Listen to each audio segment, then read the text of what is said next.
Oh yes, good morning, ano? Oo, malinis ba? Hindi naman malinis eh. Oo, nadumihan na kasi.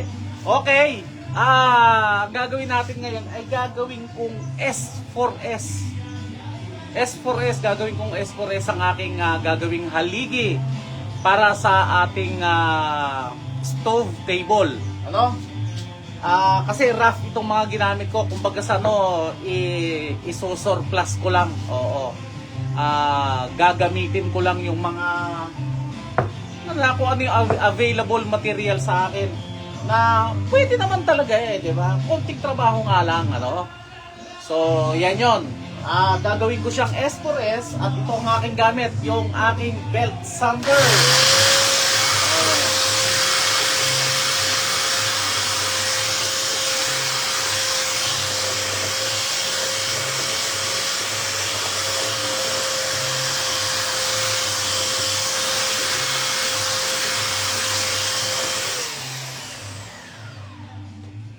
Mas madali sana yung katam. No, kaya lang masyadong maingay yung katam. Oh, yan maganda na siya. So, ayan, ganito na yung kalalabasan niya Ito, yan makinis na Oh, makinis na siya.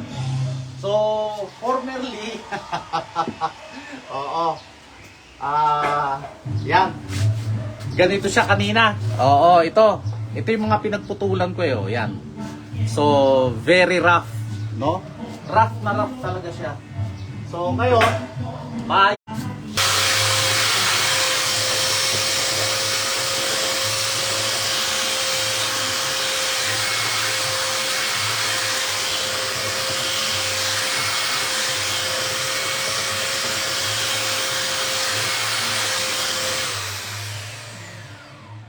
oh yes.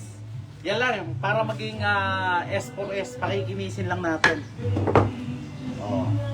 Definitely itong ibang side ay makinis na, merong iba hindi. Oh, so hindi naman kailangan makinis na makinis, ano? Oo, dahil matatakpan naman siya in the future. Oo, so tingnan ko pa, ito.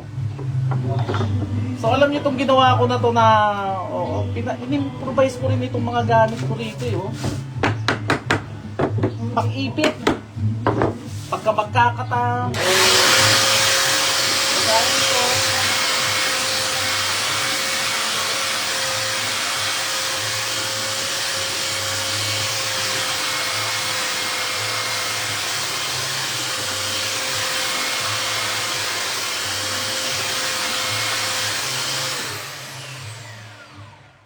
Ang gamit kong grip sa aking belt sander ay 80. Number 80. Wala akong mabiling 60. Oh, yeah, okay na Madaling tanggalin. At madali rin tanggalin ito pagka kailangan ko nang gamitin yung table. Halimbawa, mag-a-assemble ako. Nakatornilyo lang siya lahat, no? So, ayan na, tapos na. Gagawin ko na yung paa. Oo, gagawin ko na yung paa at oo. Ito yung drawing ko. Ito yung drawing ko nung kalan. At yung design, kung ano yung tatakbo sa utak ko. Alright, at hanggang dyan na lang muna tayo, no? At mamaya papakita ko sa inyo kung ano yung nangyari.